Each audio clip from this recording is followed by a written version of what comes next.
BJP చేతిలో CM Chandrababu కీలుబొమ్మగా మారాడన్న CPI నేత Eshwaraiah.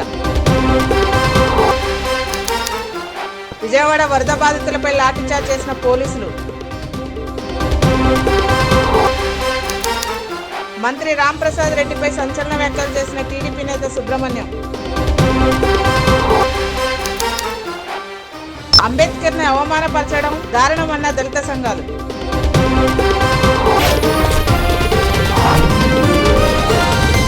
Telangana BC federation కులాల సమితి మీటింగ్ హైదరాబాద్ లో జరిగింది. వివిధ రంగాల్లో సేవలు చేసిన వారిని సన్మానం చేశారు. తమ సామాజిక వర్గం వారికి ఏదైనా సమస్యలు ఉంటే ప్రభుత్వం దృష్టికి తీసుకెళ్లి పరిష్కారం చేసుకుందామని బీసీ నేతలు అన్నారు. బీజేపీ చేతిలో సీఎం చంద్రబాబు కీలుబొమ్మగా మారారని సిపిఐ రాష్ట్ర కార్యవర్గ సభ్యులు ఈశ్వరయ్య విమర్శించారు. టీటీడీ పంచే లడ్డులో కల్తీ జరిగిందని చంద్రబాబు నాయుడు పవన్ కళ్యాణ్ ప్రచారం చేస్తూ ప్రజలను గందరగోళంలో నెట్టివేస్తున్నారని ఆరోపించారు. మత ఉన్మాద ఉచ్చులో రాష్ట్ర ప్రజలను నలిపివేయడానికే దేవుణ్ణి సైతం వాడుకోవడంలో చంద్రబాబు అగ్రగణ్యుని అన్నారు. అర్థమవుతా ఉంది. తిరుపతి లడ్డులో కల్తీ జరిగిందని, దానికి గత ప్రభుత్వం కారణం అని చెబుతూ చంద్రబాబు నాయుడు గారు, పవన్ కళ్యాణ్ గారు అదేవిధంగా పెద్ద ఎత్తున ప్రచారాన్ని కొనసాగిస్తూ ఉన్నారు.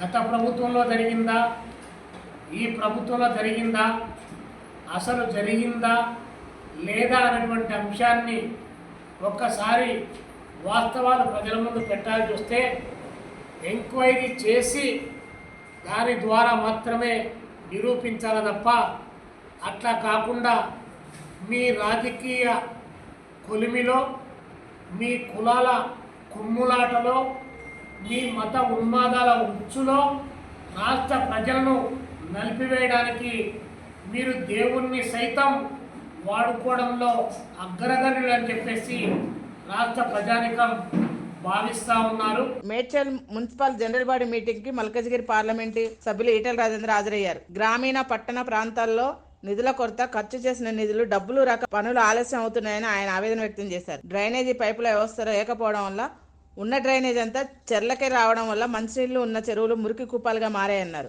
నిత్యం ప్రజల మధ్యలో ఉంటూ, నిత్యం ఆ వార్డులోనే ఉంటూ ఆ సమస్యల్ని ప్రత్యేకంగా చూసేవాళ్ళు కౌన్సిలర్లు, కార్పొరేటర్లు.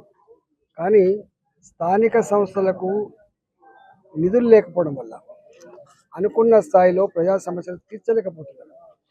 ఒకవేళ నిధులు ఖర్చు పెట్టినప్పటికి కూడా బిల్లులు రాక కూడా కాంట్రాక్టర్లు ముందుకు రాని పరిస్థితి. అందువల్ల గ్రామీణ ప్రాంతాలు కావచ్చు, పట్టణ ప్రాంతాలు కావచ్చు, నిధుల కొరతతో కొంత, నిధులు ఖర్చు పెట్టబడిన తర్వాత డబ్బులు రాక కాంట్రాక్టర్లకి ఇవాళ ఎవరైనా టెండర్ పిలుద్దామంటే కూడా రాని పరిస్థితి ఉన్నది. కాబట్టి ప్రభుత్వం దీని మీద దృష్టి పెట్టి వెంటనే పాత బకాయిలు పే చేసి స్థానిక సంస్థలకు రావాల్సిన నిధులను కూడా రిలీజ్ చేయాలని చెప్పి నేను కోరుతా ఉన్నా. ఇవాళ గాంధీ గారి గురించి మాట్లాడినా, ఇంకెవరి గురించి మాట్లాడినా గ్రామ స్వరాజ్యం, గ్రామీణ ప్రాంతాల అభివృద్ధి, పట్టణాల అభివృద్ధి అనేది మాట్లాడుతున్నారు. మాటలు చేతల్లో అమలు కావాలంటే దృష్టి పెట్టాల్సి అక్కడ ఉంటుంది. ఇవాళ రూపాయి ఖర్చు కాకుండానే అద్దంలాగా ఉండాలంటే అది అయ్యే పని కాదు. డెఫినెట్గా నిధులు ఇస్తేనే ఇలా బాగుపడే ఆస్కారం ఉంటుంది. అదేవిధంగా ఈ మధ్యకాలంలో హైదరాబాద్ చుట్టుపక్కల పట్టణం విస్తరిస్తున్నప్పుడు న్యూలీ ఎక్స్పాండెడ్ ఏరియాలో చెరువులన్నీ కూడా పొల్యూట్ అయిపోయినాయి. మామూలు పొల్యూట్ కాలేదు. అంటే డ్రైనేజీ పైపుల వ్యవస్థ లేకపోవడం వల్ల ఉన్న డ్రైనేజ్ అంతా కూడా చెర్లకే వస్తే ఒకనాడు ఆ చెరువులు మంచినీళ్ళ చెరువులుగా ఉన్నటువంటి చెరువులు మురికి కూపాలుగా మారిపోయి ఈగలకు, దోమలకు, గుర్రపు డెక్కకి, దుర్మార్గమైనటువంటి వాసనకి ఇలా ప్రజలు విలువెల్లాడుతూ ఉన్నారు. ఇవాళ హైడ్రా పేరిట ఎంత చేసినప్పటికి కూడా వీటి మీద ప్రభుత్వం దృష్టి పెట్టకపోతే పట్టణాలలో రోగాలు ప్రబలి అనారోగ్యం పాలయ్యేటువంటి ఆస్కారం ఉంది. కాబట్టి ప్రభుత్వం బేస్జాలకు పోకుండా, పెగ్గలకు పోకుండా ఇట్లాంటి వాటి మీద దృష్టి పెట్టాలని కోరుతున్నాను. చంద్రగొండ గిరిజన బాలికల ఆశ్రమ పాఠశాలను అశ్వరావుపేట ఎమ్మెల్యే జారే ఆదినారాయణ సందర్శించారు. నూతన డ్రైనేజీ నిర్మాణానికి 18 లక్షలు మంజూరు చేసి ఆ పనులను కొబ్బరికాయ కొట్టి ప్రారంభించారు. పాఠశాలను పరిశీలించి విద్యార్థుల వసతులపై అడిగి తెలుసుకున్నారు. బోయినపల్లిలో జైన్ సమాజ్ ఉపవాస దీక్ష విరమణ కార్యక్రమంలో మల్కజ్గిరి ఎంపీ ఈటెల రాజేందర్ పాల్గొన్నారు. ఇంత కఠినమైన ఉపవాస దీక్ష దేశంలో జైన సమాజంలోనే పాటిస్తారని ఈటెల రాజేందర్ అన్నారు. కేవలం జైన సమాజం కోసమే కాకుండా మానవ కళ్యాణం కోసం వారు చేస్తున్న కృషిని ఆయన అభినందించారు. ఇంత కఠినమైనటువంటి దీక్షలు సార్ ఈ దేశంలో నాకు తెలిసి జైన సమాజంలో ఉన్నాయనుకుంటున్నాను. జీవహింస లేకుండా సమాజంలో ధర్మం న్యాయం గొప్పగా వర్ధిల్లాలని చెప్పి గురువులు ప్రవచించేటువంటి ఆ ప్రవచనాలు కేవలం జైన సమాజం కోసమే కాకుండా మానవ కళ్యాణం కోసం ఇవాళ చేస్తున్న కృషి అభినందనీయం. నాకు జైన సమాజం ఉండరా లేరా అన్నట్టుగానే ఉంటారు. వాళ్ళు ఒకరి జోలికి పెట్టడం కాదు, ఒకరికి ఇబ్బంది పెట్టేవాళ్ళు కాదు. వాళ్ళు ఏం పని చేసినా ఏం మాట్లాడినా ఏ కార్యాచరణ ఉన్నా సమాజ హితం కోసం ఉంటుంది తప్ప ఒకరికి ఇబ్బంది పెట్టేటువంటి ప్రయత్నం జరిగినటువంటి సమాజం జైన సమాజం. హైదరాబాద్లో ఇక్కడ ఈ మందిరం ఉండడం నేను అదృష్టంగా భావిస్తా ఉన్నా. ఎమ్మెల్యే రఘురామ కృష్ణరాజు ఏలూరుపాడులో రాజ్యాంగ నిర్మాత డాక్టర్ బిఆర్ అంబేద్కర్ను అవమానపరచడం హేయమైన చర్య అని చింతలపూడి అంబేద్కర్ వదులు రఘురామ కృష్ణరాజు దిష్టిబొమ్మను దహనం చేసి నిరసన తెలిపారు. అనంతరం పాత బస్టాండ్ వద్ద గల డాక్టర్ బిఆర్ అంబేద్కర్ విగ్రహానికి పాలాభిషేకం చేశారు. రఘురామ కృష్ణరాజుపై SC/ST అట్రాసిటీ కేసు నమోదు చేయాలని పోలీస్ స్టేషన్లో ఫిర్యాదు చేశారు.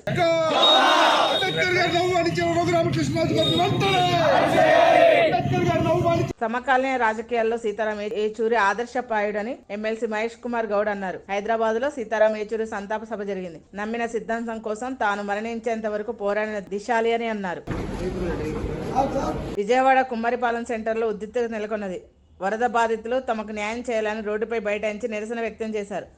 వరద బాధితులపై పోలీసులు లాఠీచార్జ్ చేశారు. నిరసన చేస్తుంటే మాపై లాఠీచార్జ్ చేయడం దారుణమని వరద బాధితులు ఆవేదన వ్యక్తం చేశారు.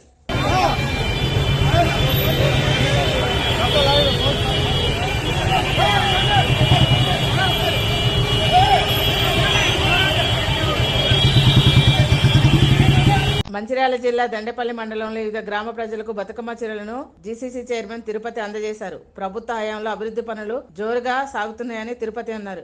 ఎమ్మెల్యే ప్రేమ్ సాగర్ విద్యా వైద్య రంగాల్లో అనేక అభివృద్ధి పనులకు శ్రీకారం చుట్టారన్నారు. గతంలో చాలా మంది గత 20 సంవత్సరాల నుంచి ఈ శాసనసభ్యంలో ప్రాతినిధ్యం వహించిన ఎమ్మెల్యే గారు దివాకర్ రావు గారు ఇక్కడ మీ సమస్యలు ఉన్నప్పుడు మరి ఆయన ప్రతిపక్ష నాయకుడిగా ఇక్కడ ఉంటూ మీ ముందుకు వచ్చి మీ సమస్యలు తెలుసుకోవాలి కదా. కానీ మా నాయకుడు అలా కాదు. ఆయన అధికారం ఉన్నా అధికారం లేకపోయినా కూడా ఇళ్ల పేదల అండగా నిలబడతానన్న సందర్భాలు ఎన్నో చూసి ఉంటారు. ఈ రోజు ఇక్కడ దండేపల్లి మండలం నుంచే ప్రతి కార్యక్రమాన్ని కూడా గౌరవ శాసనసభ్యులు కొనసాగిస్తున్నారు. ఇప్పుడే చెప్పారు రాజేంద్ర గారు, రాష్ట్రంలోని అత్యధిక ఎమ్మెల్యేలు తెచ్చిన బడ్జెట్ ఎక్కడ ఉన్నదంటే అది కేవలం మంచిర్యాల జిల్లాకే దక్కింది. మొన్నటికి మొన్న గౌరవ ఉప ముఖ్యమంత్రి వర్యులు మరి అనేక మంది చెప్పడం జరిగింది. అక్కడ మధ్య కాన్స్టిట్యున్సీ అయితే ఏదైతే ఉందో అక్కడ జరిగే అభివృద్ధి మీ మంచిర్యాల పట్టణంలో కూడా నియోజకవర్గంలో జరుగుతుందని చెప్పడం జరిగింది. ఇప్పుడే అందరికీ కావాల్సింది ఏంటి? విద్యా వైద్యం. విద్యా వైద్యం గురించి ఒకటే చెప్పాలనుకుంటున్నాను. ఇక్కడ రెడ్డెనపల్లిలో జరిగే ఇంటిగ్రేటెడ్ స్కూల్ దాదాపుగా 4,000 మంది విద్యార్థులు చదువుకోవడానికి ఇక్కడ ప్రారంభం కాబోతుంది. ఎక్కడో హైదరాబాద్ వెళ్ళి పబ్లిక్ స్కూల్లో చదివే చదువు కూడా మన ప్రాంతానికి మన నియోజకవర్గానికి తెచ్చిన ఘనత కూడా గౌరవ కొట్టిరాల ప్రేమ్ సాగర్ రావు గారికి దక్కింది. ఆర్ఎంపీ చేసిన వైద్యం వ్యక్తించి తన కుమారుడు మృతి చెందాడని ఆరోపిస్తూ ముత్తుని బంధువులు రాస్తారోకో చేపట్టారు. మంచిర్యాల జిల్లా కొమ్ముగూడెం గ్రామానికి చెందిన బత్తుల మధుకర్ అనారోగ్యంతో ఆర్ఎంపీ శ్రీను వైద్యం చేయించుకున్నారు. వైద్యం వ్యక్తించి మధుకర్ మృతి చెందాడని బంధువులు తమ కుటుంబానికి న్యాయం చేయాలని డిమాండ్ చేశారు.